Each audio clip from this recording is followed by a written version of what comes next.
कुशवाहा सम्राट चौधरी का भारतीय जनता पार्टी में आने के बावजूद भी लाया इसीलिए गया था कि शायद नीतीश कुमार को हम बुरी तरीके से कमज़ोर कर देंगे और जो कुशवाहा वोट है, कोयरी वोट है, जो एक मेजर चंक है, वो यदि भारतीय जनता पार्टी के साथ शिफ्ट कर जाती है तो नीतीश का रहना या न रहना उससे कोई फर्क नहीं पड़ता है। लेकिन ओवर द पीरियड ये भारतीय जनता पार्टी को रियलाइज हुआ कि नीतीश के आ जाने से हमें कोई बुरा नहीं है। नीतीश यदि नहीं रहते हैं तो जो गठबंधन है उसको तो डैमेज होगा ही होगा। जो भारतीय जनता पार्टी की सीटों की संख्या जो है गठबंधन के लिए कम हो सकती है, साथ ही जो अपोजिशन है जिसकी तरफ समीर जी ने इशारा किया कि वो अपने आप को ज़्यादा ताकतवर हो सकता है, तो उनकी ताकत कम करना और अपनी ताकत को मेंटेन करने से ऊपर ले जाना, यही मूल जो है रणनीति रही है भारतीय जनता पार्टी को बिहार के अंदर। राहुल जी, मुझे लगता है कि ये जो सर्वे है वो लगभग पास है कि कितनी सीटें जो है बीजेपी। आप सहमत हैं सर्वे से पहले? सहमत हूँ कि ये लगभग ये तय करता है कि किस तरह से बीजेपी और जो जेडीयू का गठबंधन है वो करने जा रहा है। देखिए, हम ये सब मानते हैं कि जेडीयू को इस बार थोड़ा नुकसान होगा और हम ये भी मानते हैं कि आरजेडी को थोड़ा फायदा होगा, लेकिन बीजेपी अपना जो परफॉर्मेंस है उसे बेहतर बनाएगी, ये भी हम आपको पता है। देखिए, बिहार की आइए हमने बात कर ली, 17 के 17 ठीक है। बिहार की हमने बात की। देखिए, 33 जो है वो बेस्ट परफॉर्म कर रही है यहाँ पर एनडीए, 33 सीटें एनडीए जीत सकता है। लेकिन इसके बाद लोकसभा चुनाव के लिहाज से सबसे बड़ा राज्य है उत्तर प्रदेश की। आइए बात कर लेते हैं, क्योंकि अभी भी 400 का आंकड़ा पार करने में काफी फासला है एनडीए के बीच में और 400 के इस जादुई आंकड़े के बीच में जो इस बार लक्ष्य रखा गया है भारतीय जनता पार्टी की तरफ से, प्रधानमंत्री नरेंद्र मोदी की तरफ से। तो क्या ये जो 80 सीटें हैं ये 400 के करीब एनडीए को लेकर आएंगी? आइए आपको बताते हैं। शुरुआत करते हैं उत्तर प्रदेश से में, पश्चिमी उत्तर प्रदेश की सबसे पहले बात कर लेते हैं, जहां 2019 में नुकसान का सामना बीजेपी को करना पड़ा था। 8 सीटें और ये 8 सीटें बता रही हैं कि यहां एनडीए क्लीन स्वीप कर रहा है। बीजेपी 7 सीटें जीत रही है, आरएलडी 1 सीट जीत रही है और समाजवादी पार्टी की साइकिल यहां पर चलती हुई नजर नहीं आ रही है, यानी कि पंचर समाजवादी पार्टी की साइकिल में होता हुआ फिलहाल दिख रहा है। ये वो पश्चिमी उत्तर प्रदेश है जहां 2019 में नुकसान हुआ था भारतीय जनता पार्टी को। वजह ये रही थी कि बीएसपी और समाजवादी पार्टी का गठबंधन हुआ था, बीएसपी की वजह से खासा नुकसान झेलना पड़ा था। तो 8 सीटों का ओपिनियन पोल ये बता रहा है कि 7 जो सीटें हैं वो बीजेपी के खाते में जाएंगी और आरएलडी जो अभी अलाइ पार्टनर बना है, चुनाव से ठीक पहले जयंत चौधरी बीजेपी के साथ आए हैं, वो भी अपनी एक सीट निकालते हुए नजर आ रहे हैं। पश्चिम यूपी बीजेपी स्वीप कर रही है इस बार, ये क्लियरली हमारा सर्वे जो है दिखा रहा है। लेकिन मैं ये जानना चाह रहा हूं, अभी 8 सीटें भावेश आपने दी है पश्चिमी उत्तर प्रदेश में। मैं शुरुआत में देखूं तो सहारनपुर, कैराना, मुजफ्फरनगर, बिजनौर, नगीना, मुरादाबाद, रामपुर, ये 8 हो जाती हैं। लेकिन इसके आगे का इलाका भी तो आप वेस्ट में ही मानेंगे ना, Rampur, Sambhal, Amroha, Meerut, Baghpat, Ghaziabad, Gautam Buddh Nagar, even Bulandshahr. Bulandshahr west UP में हम माने, लेकिन बाकी के सीट को उसको 2 पार्टों में डिवाइड किया, जिसको रोहिलखंड हम लोग कहते हैं। तो रोहिलखंड और उसको अलग अलग करके डिवाइड किया हमने पूरे यूपी के, क्योंकि बहुत बड़ा क्योंकि 80 सीटों का डिवाइड करना तो 6, 7, 8 सीटों ऐसे करके हमने उसको रीजन बनाया हुआ है। देखिए, इसमें तो ये पहले आप जो जितनी सीटें अभी आपने बताई हैं इसमें आरएलडी का सारा इफेक्ट आ गया? बिल्कुल, आरएलडी का थोड़ा बहुत रोहिलखंड में भी इफेक्ट है, जो बिजनौर वाली सीट है वो संभल भी इसी में गिनेंगे। रामपुर आपका उसमें रोहिलखंड में आ गया। रोहिलखंड में आ गया जी, ठीक है। वेस्ट यूपी एनडीए स्वीप जी। राहुल जी, देखिए, जैसे मुजफ्फरनगर की सीट है, अब वहाँ पर जिस तरह का समीकरण चल रहा है बालियान और संजीत सोम के बीच में, वो इस तरह की चीज़ें हैं जो कि एक सीट को हरा सकती हैं। आपको बता, अगर कोई अपना ही पार्टी का आदमी आपको हराने पे तुल जाता है तो वो मुश्किल करती है। अब योगी जी ने उसको सुलटा दिया ना, आजू बाजू बैठा दिया था। नहीं, सुलटा नहीं ना, उसके बाद फिर जो है संगीत सोम जो है उठ के बोलने पड़ लग गए ना। उसके बाद उन्होंने गाँव में जाके पोस्टर वोस्टर लगा दिए ना, तो बहुत कुछ हुआ है वहाँ पे। इसलिए मैं बोल रहा हूँ कि ये सारी सीटें बालियान हारेंगे। बालियान हार सकते हैं, मैंने ये कहा। फंसी हुई सीट। देखिए, मैं देखिए, दूसरा मुजफ्फरनगर, इसके बाद आप भावेश बोलिएगा। उत्तर प्रदेश में जो सबसे बड़ी, पहले मैं इस पे पूरा कर लूं, उसके बाद मेरे को पता है वो। अरे राहुल जी देर में त्रिपाठी जी की आवाज गूंजी। आपकी बातों से सारे लोग इत्तेफाक नहीं रखते। मुजफ्फरनगर में जो बात है कि किस तरह से वहाँ पर जो समाज, जो बीएसपी जिस तरह से अपनी जो उन्होंने कैंडिडेट दिया है, उस कैंडिडेट के कारण वहाँ पर जो वोट हैं, बीजेपी के वोट हैं खास तौर से, वो कटते हुए दिखाई देते ठीक है सर, ठीक। तो ऐसी, और खासतौर से पश्चिमी उत्तर प्रदेश में जिस तरह के कैंडिडेट बीएसपी दे रही है वो कोई बीजेपी को हेल्प नहीं कर रहे हैं, वो बीजेपी के वोट बैंक में सेंध लगा। इस पर हम लोग आगे बात करें आप, लेकिन मुजफ्फरनगर में बीजेपी की जो इंटरनल राइवलरी है वो प्ले कर रही है, उसका नुकसान होगा, बालियान साहब को मुश्किल हो सकती है। सर्वे हालांकि जीतता हुआ दिखा रहा है। नहीं, देखिए भावेश जी का सर्वे जीतता हुआ दिखा रहा है। मुजफ्फरनगर पश्चिमी उत्तर प्रदेश की बड़े अंतर से जीतने वाली सीट होगी भारतीय जनता पार्टी। संजीव बालियान चौधरी अजीत सिंह के सामने जो लड़ाई लड़ चुके हैं 2019 में, उससे बड़ी लड़ाई अब उनके जीवन में नहीं आने वाली। संगीत सोम का कुछ कह देना, संगीत सोम के उनके जो कहते हैं ना कि दो लोगों की जो राजनीतिक लड़ाई है, उसमें आपको लगता है कि अगर राजपूत वोट और योगी आदित्यनाथ के कहने के बाद भी, बोलने के बाद भी दे देंगे, तो मुझे नहीं लगता कि ये ठीक आकलन है। और जो जाट है, एक गांव है भैंसवाल, उस गांव में संजीव बालियान पिछले 2 साल से घुस नहीं पाए थे, और उस गांव के लोग अब अपनी मूछें जरा ताव देते हुए कह रहे हैं कि इस बार तो बालियान साहब ही जीतेंगे, इस बार भारतीय जनता पार्टी के अलावा कोई और नहीं जीतने वाला है। ये जो चौधरी साहब की पार्टी से गठजोड़ हुआ है, जो चौधरी चरण सिंह को भारत रत्न मिला है, ये पश्चिमी उत्तर प्रदेश में जाट लैंड में कमाल करने जा रहा है। देखिए, हिंदुत्व का मुद्दा भी पश्चिमी उत्तर प्रदेश में काफी हाई रहता है और इससे जाट वोटर्स पर प्रभाव पड़ता है, और फिलहाल हमें रिफ्लेक्शन तो नजर आ रहा है। देवेंद्र के पास एक बार चलेंगे। देवेंद्र, अभी तक 8 सीटें हमने दिखाई हैं पश्चिमी उत्तर प्रदेश की, 8 सीटों पर क्लीन स्वीप एनडीए करता हुआ नजर आ रहा है। 1 सीट आरएलडी के खाते में जा रही है और 7 सीटें बीजेपी के खाते में जा रही है, जिसमें मुजफ्फरनगर भी है, जहां टसल दिखाई दी थी ठाकुर वर्सेस जाट की। मुजफ्फरनगर एक कंसर्न जरूर है बीजेपी के लिहाज से, सतर्कता के लिहाज से, लेकिन पार्टी ये मानकर चल रही है, पार्टी के रणनीतिकार जो कि चुनाव पूरे कैंपेन को देख रहे हैं वो भी ये मानकर चल रहे हैं कि वोटिंग तक ये कोई फैक्टर रहेगा नहीं। एक तो संगीत सोम की बात कर लें, उनकी अपनी राजनीतिक स्थिति इतनी मजबूत नहीं है कि वो किसी बीजेपी के दूसरे कैंडिडेट को जो कि केंद्र में मंत्री हैं उनको हरवाने में योगदान दे सके, या दूसरी चीज़ की प्रधानमंत्री नरेंद्र मोदी के फैक्टर को न्यूट्रलाइज कर सके। साथ ही साथ इस बात को भी पार्टी मान के चल रही है कि आखिरकार वोटिंग के समय क्षत्रियों के पास ऑप्शन क्या होगा, ठाकुरों के पास ऑप्शन क्या होगा, क्या वो पीएम मोदी और योगी का चेहरा नहीं दिखेंगे? इसमें कोई डर नहीं कि कैंडिडेट के तौर पे डॉक्टर संजीव बालियान की अगर आप बात करें तो उनकी स्थिति बहुत कमज़ोर है, उनके खिलाफ नाराज़गी बहुत ज़्यादा है, फैक्टर्स बहुत ज़्यादा हैं, लेकिन उनके लिए प्लस पॉइंट ये है कि पीएम मोदी का चेहरा, योगी का चेहरा, जयंत चौधरी का साथ आना, तो ऐसे कंडीशन में उस सीट में अंततः कोई बहुत ज़्यादा दिक्कत रहेगी ऐसा नजर नहीं आएगा। पश्चिम यूपी में 2-3 सीट पे बीजेपी को टफ फाइट नजर आ रहा है, लेकिन अंत में रिजल्ट आपको ठीक नजर आएगा। कुछ चीज़ें एजम्पशन पे होती हैं, जैसे इसके पहले बिहार के बारे में आप जिक्र कर रहे थे, काराकाट की सीट आपके इस एजम्पशन पे है कि पवन सिंह अभी चुनाव लड़ रहे हैं, पवन सिंह वोटिंग तक चुनावी मैदान में रहेंगे, इसमें बड़ा संदेह रहेगा।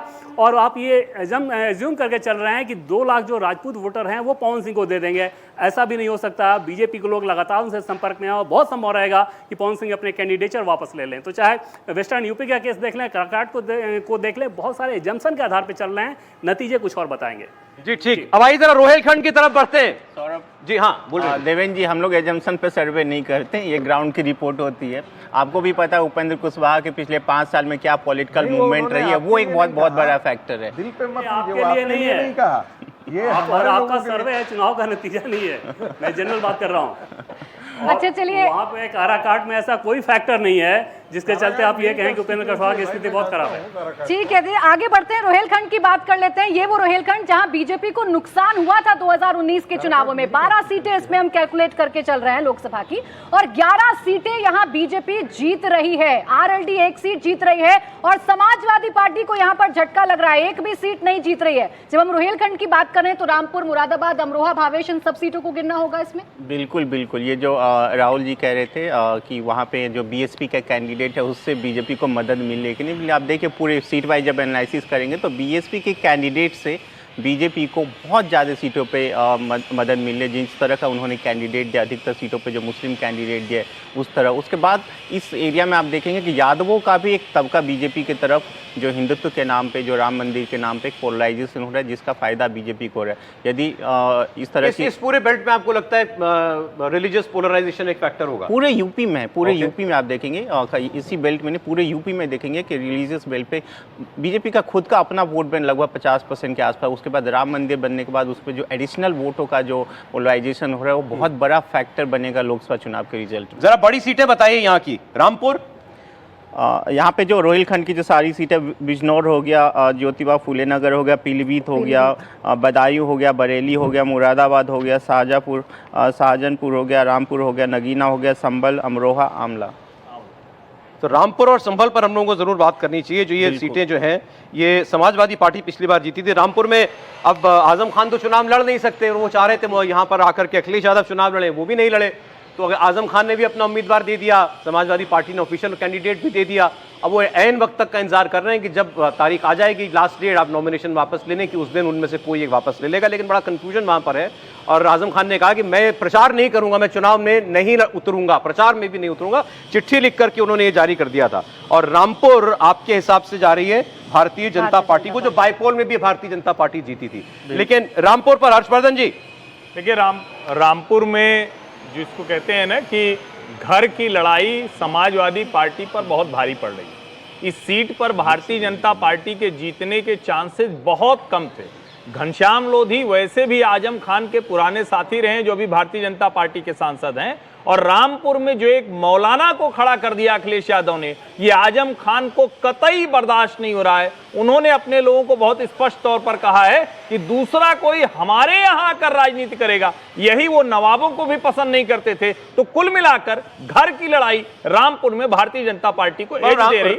रामपुर अखिलेश यादव को आजम खान हरा रहे हैं, आजम खान हरा रहे हैं, इसमें कोई भ्रम नहीं, बिल्कुल निश्चित तौर पर। कहावत है ना सौरभ जी, घर को आग लगा दी घर के चिराग ने, तो वही है, आजम खान ने रामपुर के अंदर आग लगा दी। उन्होंने अब किसी ने चिराग रखा ही हो आग लगाने के अलावा और काम क्या किया आजम खान ने, बताइए।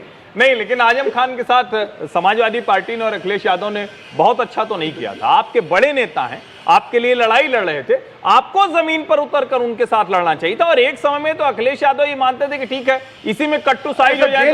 जेल में जाके अखिलेश यादव उनसे मिल रहे हैं, अभी जाके मिल क्या लड़ाई लड़े बताइए। अभी जाके मिल के आए, इसके पहले शिवपाल को जाना पड़ता था, वो तो जाते भी नहीं थे। आजम खान से मिलने भी नहीं जाते थे, उनकी कोई बात नहीं सुनते थे अखिलेश यादव। ऐसा नहीं है, अभी तो जाके मिलना पड़ा क्योंकि अब तो उनको मजबूरी दिख रही थी। तो ठीक है, मतलब अभी के संदर्भ में एक चीज और ये भावेश बेटर बताएंगे, क्योंकि हमें जो थोड़ी बहुत रिपोर्ट्स मिलती हैं, आजम खान, अब ये एक बड़ा रामपुर मतलब आजम खान, रामपुर कह रहे हैं, तो रामपुर में चूंकि जीशान खान को बसपा ने टिकट दिया है, तो ये भी भारतीय जनता पार्टी के पक्ष में काम। रामपुर मतलब आजम खान, ये ऐसा बन गया था। लेकिन वहां से जो रिपोर्ट आती है वो बताती है कि आजम खान कोई बहुत पॉपुलर नहीं है वहां पर। मुसलमानों के बीच में भी बहुत बड़ा तबका है जो नहीं पसंद करता आजम खान को। देखिए धीरे धीरे अब ये वो हसन के कारण भी ऐसा हुआ ना कि मुसलमानों के बीच में जो है वो एक ढंग का विभाजन हो गया है। उनको ये अच्छा नहीं लगा कि हसन साहब के जो सीट कटवाने में वो मान करके चलते हैं कि आजम खान की बड़ी भूमिका रही है। और आज आपने देखा भी होगा कि जब उनका सीट कटा था तो उन्होंने कहा भी कि मैंने तो उनसे कोई ऐसा तो कुछ किया नहीं था जिससे वो मेरे सीट उन्होंने पे मुरादाबाद में एसटी संघ का टिकट कटवा दिया, उससे कारण भी जो है वो असर पड़ा है। अब दूसरी सीट संभल की सीट, मतलब संभल में भी मुस्लिम प्रतिशत काफी ज्यादा है, 30-35% के ऊपर है शायद। मुस्लिम बाहुल्य है, मुस्लिम वोटर ही निर्णायक है इसमें, फिर भी बीजेपी के खाते में जा रही है। मुस्लिम बाहुल्य नहीं है, मुस्लिम एक अच्छा प्रोपोर्शन है, 30% से ज्यादा वोट वहां पर मुसलमानों का है। और वो संभल जो पिछली बार सपा जीत गई थी, शफीकुर रहमान बर्ग जीते थे, अब नहीं रहे वो सीट भारतीय जनता पार्टी निकाल रही है। क्या आपने वहां पाया? देखिए ये सीटें पिछली बार सपा बसपा के कॉम्बिनेशन के वजह से बीजेपी हार गई। तो 2014 में बीजेपी ये सीट जीती हुई थी। और वो तो ऐसा नहीं है कि वो सिर्फ मुस्लिम डोमिनेटेड सीट है। मुस्लिम एक अच्छी खासी तादाद में, लगभग 35% के आसपास मुस्लिम वोट जरूर है वहाँ पे। लेकिन जिस तरह का पोलराइजेशन वहाँ पे, हिंदू पोलराइजेशन, मुस्लिम पोलराइजेशन होता है, उसमें बीजेपी के लिए फायदेमंद है, ये सीट जीत सकती है। दूसरी तरफ बसपा भी है एक जो वोट काटेगी, और वो एंटी बीजेपी वोट काटेगी, को दे दिया है। बिल्कुल, जो एंटी बीजेपी वोट जितना काटेगी फिर उसको बीजेपी के लिए एक ज़्यादा आसानी हो रहा है। तभी मैं कह रहा था इस पूरे रीजन में आप देखें बसपा एक बहुत बड़ा इंपॉर्टेंट रोल प्ले कर रही है। बसपा बीजेपी को जिताने में अहम रोल अदा कर रही है। अरे अमरोहा का तो बता दीजिए, दानिश अली गए जरा बसपा छोड़ करके कांग्रेस पार्टी में चुनाव लड़ रहे हैं अमरोहा से। अब उनको कांग्रेस में क्यों इतनी उम्मीद दिखाई दी, ये मेरे लिए आज भी एक पहेली है। मेरे ख्याल से जब दानिश अली पहले जेडीएस के नेता हुआ करते थे 2019 में जस्ट पहले, क्योंकि जेडीएस और बीएसपी का कर्नाटका में अलायंस हुआ था, तो उसके बाद एक समझौता के तहत दानिश अली बीएसपी ज्वाइन किया था। उन्होंने अमरोहा सीट से चुनाव लड़ा था और एक जो अलायंस हुआ था जिसके वजह से दलित मुस्लिम उस सीट पे पर्टिकुलरली उनको फ़ायदा मिल गया था। अब इस बार देखिए दानिश अली के खिलाफ बहुत ज़्यादा एंटी इनकमेंट्स, आप यदि सिर्फ मुस्लिमों से भी वहाँ बात करेंगे तो वो भी कहेंगे वो दानिश अली को पसंद नहीं करते। वहाँ भी बीएसपी ने एक मुस्लिम कैंडिडेट है जिसका अच्छा खासा जनाधार है, और मैं कह रहा हूँ ना कि यदि बीएसपी को सबसे ज़्यादा किसी को हराना होगा तो दानिश अली बीएसपी को है। कई सारी नहीं, ये वीडियोस सही आई कह थी। रहे हैं, मैं यही कहने जा रहा था। बहन जी तो इन चीजों को दिल पे लेती है ना। वहां मुजाहिद हुसैन को लड़ाया है और वो दानिश अली को चुनाव हराने के लिए कुछ भी करने को तैयार। तो सही कह। और भारतीय, और एक चीज ये सच है कि दानिश अली कभी पॉपुलर लीडर नहीं रहे, कभी उनका बहुत प्रभाव नहीं रहा। एक कई बार होता है ना कि राष्ट्रीय राजनीति में कई लोगों की ऐसी छवि बन जाती है कि लगता है कि नहीं नहीं अपने क्षेत्र में बहुत प्रभावी है। उनकी वैसे भी स्थिति बहुत खराब थी। मायावती हर हाल में उनका टिकट काटने वाली थी, उसको उन्होंने सेंस कर लिया और इसलिए जो कहते हैं ना कि मौके पे चौका मार दिया और वो उधर चले गए। लेकिन सर कहावत है ना कि हम तो डूबेंगे सनम, तुम्हें भी ले डूबेंगे। तो मायावती वही इस बार उत्तर प्रदेश में करने वाली है अखिलेश यादव के साथ कि मैं तो जीतने नहीं वाली हूँ लेकिन आपको भी मैं सीटें जीतने नहीं देने नहीं, वाली हूँ। लेकिन वो कई जगह भाजपा के लिए भी मुसीबत कर रही है। हाँ मतलब भाजपा, लेकिन ज्यादा तो समाजवादी पार्टी के लिए खड़ी कर रही है वो, कि किसी भी स्थिति में समाजवादी पार्टी वहां जीते नहीं। और आप देखिए कि बीएसपी जो है वो भारतीय जनता पार्टी को मदद करेगी, और खास करके जो पश्चिमी उत्तर प्रदेश में है, लेकिन ऐसा होता हुआ दिख नहीं रहा है। पश्चिमी उत्तर प्रदेश में बीएसपी ने ऐसे कैंडिडेट खड़े किए हैं लेकिन जो बीजेपी के एक जो वोटर लेकिन है उसको राहुल शील्ड जी मार रहे हैं। राहुल जी लेकिन भारतीय जनता पार्टी को उससे घबराने की आवश्यकता नहीं है। ऐसा इसलिए क्योंकि 2019 में बीएसपी और एसपी साथ लड़े थे और ये मान करके चलते थे कि जितना ओबीसी, मुस्लिम और दलित, इससे बड़ा कोई सोशल कोएलिशन हो नहीं सकता था। ऐसी स्थिति में आप देखेंगे कि जाटों का वोट भी उनके साथ था।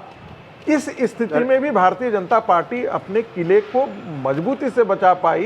ये ठीक है 6-7 सीटों का लॉस हुआ जो पश्चिमी उत्तर प्रदेश में, लेकिन वो आरएलडी फैक्टर ज्यादा था, नहीं देखिए मैं अब बीएसपी फैक्टर कम था। अगर मेरठ में जो बीएसपी है वो देवव्रत त्यागी को खड़ा कर देती है और वहां पे 50,000 60,000 वोट जो त्यागी वोट है वो डिवाइड होता है, तो किसको लॉस होता है? जाहिर बीजेपी फिर मैं यही बोल रहा हूँ कि मुझे नहीं बीएसपी ने लगता इस तरह है कि से त्यागी वोट जो है वो देवव्रत त्यागी के पीछे चला जाएगा।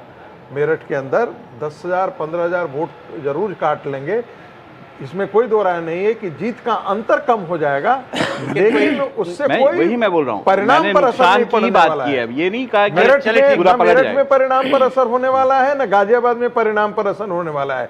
जो डिफरेंस है जो जीत का, वो बहुत बड़ा। अरुण गोविल चुनाव जीत रहे हैं, बिल्कुल क्लियर चुनाव जीत रहे हैं। बिल्कुल। अब भाई प्राची वहां की है बुलंदशहर की, आपने वहां की बात नहीं की अभी तक। बुलंदशहर की बात तो बताइए। बुलंदशहर तो सेफ सीट है, अच्छे मार्जिन से जीतेंगे हाँ डॉक्टर बिल्कुल, बोले। बीजेपी के लिए यहाँ पे कोई बहुत बड़ी मुश्किल होनी नहीं चाहिए। वैसे 2014-2019 में बीजेपी तमाम मुश्किलों के बावजूद भी ये सीटें जीती है। दिल्ली से बहुत सटा हुआ नज़दीक है, आप देखेंगे यहाँ से लगभग ग्रेटर नोएडा से 70-80 किलोमीटर के आसपास ही है। आपका घर है तो आपको पता है। गाजियाबाद भारतीय जनता पार्टी निकाल रही है आसानी से, बागपत आरएलडी निकाल रही है, गौतम बुद्ध नगर जहां हम इस वक्त बैठे हैं ये भारतीय जनता पार्टी सीट निकालती हुई दिखाई दे रही है। बुलंदशहर की बात हमने कर ली, भाजपा के पास जा रहा है। अब सेंट्रल यूपी की बात जरा कर लेते हैं। केंद्रीय यूपी 13 सीट है यहां पर, और इन 13 सीटों में बीजेपी जीत रही है। 11 सीटें हमारा अनुमान है, और सपा 2 सीटें निकाल सकती है। ये हमारे पोल का असेसमेंट है। सेंट्रल यूपी की 13 में से भाजपा 11, सपा 2, कांग्रेस 0। अब ये सीटें कौन सी हैं? अलीगढ़ के आगे से सब सेंट्रल यूपी। जो सेंट्रल यूपी में आपका हो गया अलीगढ़ हो गया, मथुरा हो गया, आगरा हो गया, फतेहपुर, फिरोजाबाद, मैनपुरी, एटा, बदायूं, फर्रुखाबाद, इटावा, कन्नौज, कानपुर, अकबरपुर और हाथरस तक। जी ठीक। तो ये जो 12 सीटें हैं, मैनपुरी में क्या बड़ी इंटरेस्टिंग बुंदेलखंड का ही बता देते हैं। 4 सीटें बुंदेलखंड की हैं और चारों की चारों भारतीय जनता पार्टी जीत रही है। यहां सपा और कांग्रेस कुछ नहीं कर पा रही।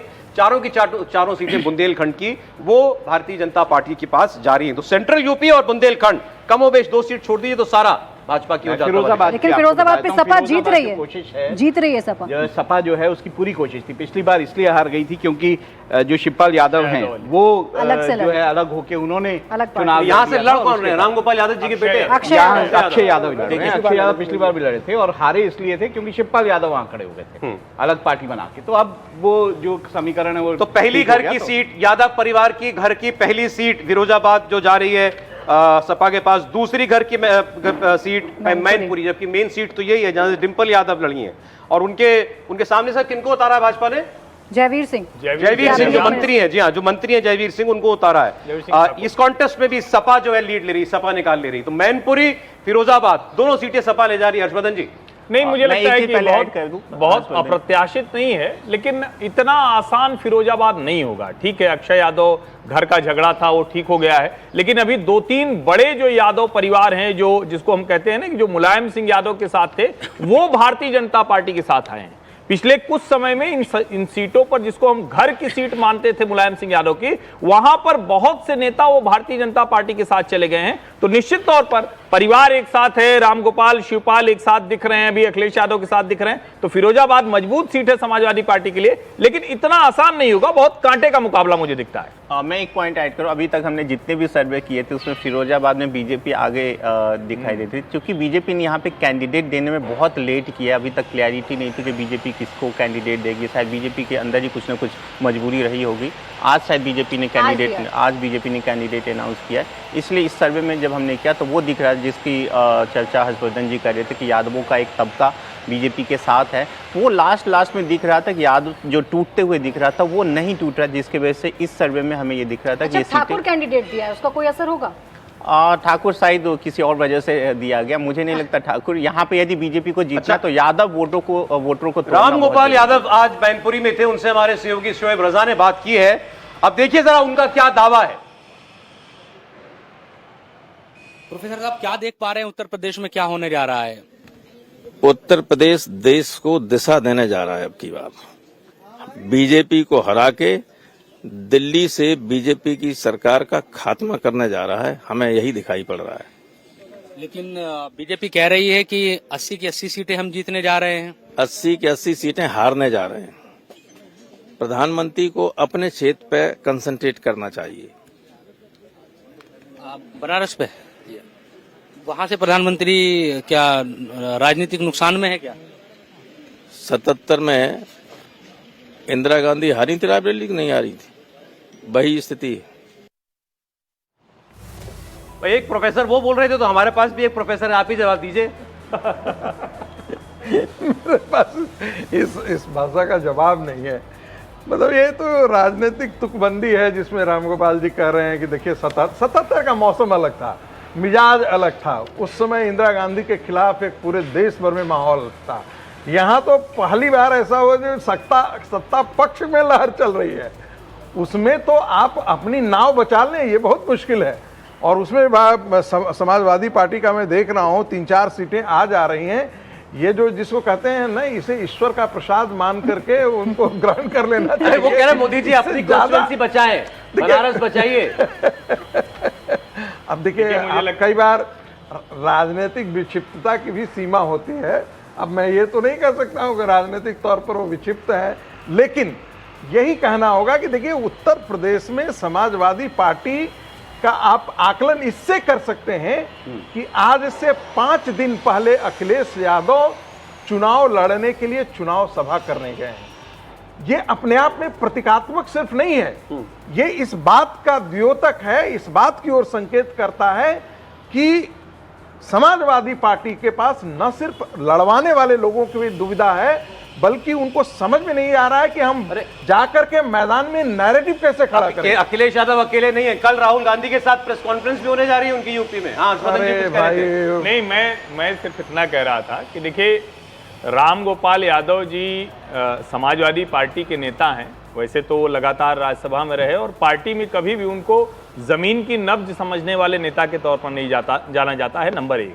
नंबर 2 ये कि आप किसी भी पार्टी से पूछेंगे तो वो तो ये कहेगा ही ना भाई, और इतना अधिकार तो उसको देना चाहिए, अपने कार्यकर्ताओं का थोड़ा तो मनोबल करे। वरना तो ये बात सच है, अलग अलग तरीके की बात कही जाती थी कि अभी रोजे वगैरह चल रहे हैं, तो क्यों वो जाएंगे, कौन आएगा अखिलेश जी की भीड़ में, तो तब तक वो प्रतीक्षा करते रहे।